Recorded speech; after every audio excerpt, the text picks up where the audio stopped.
یہ جو ٹی ویوں میں بیٹھ کر تم باتیں کرتے ہو نا، پاکستان کا مطلب یہ نہیں جو منہ میں آ بکی جا. ہاں، پاکستان کا یہ مطلب نہیں جتھوں لابے تے کھا دیا. ہاں، یہ نہیں میں پورا ملک 72 سال تسی کھا گئے. تے جو اٹھتا ہے جناب، جو ٹی ویاں تے بکواس کرتا ہے، پاکستان اس کے لیے نہیں بنا. پاکستان کا مطلب کیا؟ او الا اللہ این کر کے نعرہ لاؤ. جی میں اس دن نعرہ لواندہ نا مسجد وزیر خان ہے، تے مسجد وزیر خان بھی انج ہو جانا سی.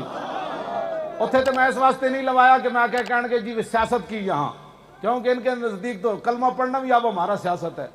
ہم مسیحی نماز جا کے پڑھنا جمعہ بھی سیاست ہے. اس واسطے میں نے وہاں کچھ نہیں بیان کیا. لیکن اس دھرتی پر تو رسول اللہ کے دین کے جو شعر گزرے ہیں، اس دھرتی پر تو الا اللہ کا نعرہ ایسے ہو کہ یہ اسلام آباد سے ہوتا ہوا، سری نگر سے ہوتا ہوا دہلی جائے، پھر دہلی سے ہوتا ہوا وائٹ ہاؤس جائے، اور پھر وہاں سے ہوتا ہوا بیت المقدس جائے کہ نہیں وارث جاگ پڑے ہیں. اس طرح کا الا اللہ کا نعرہ لاؤ. عہد اسلام تو کسی کو کہتا ہی کچھ نہیں ہے. لا الہ کا کیا معنی ہے؟ یہ ٹی وی پر نہیں پتا تو مجھے ایک دن بلاؤ، میں بتاتا ہوں لا الہ کا کیا معنی ہے. اسلام تو چھیڑتا ہے، کہتے کسی کو اسلام کہتا ہی کچھ نہیں ہے.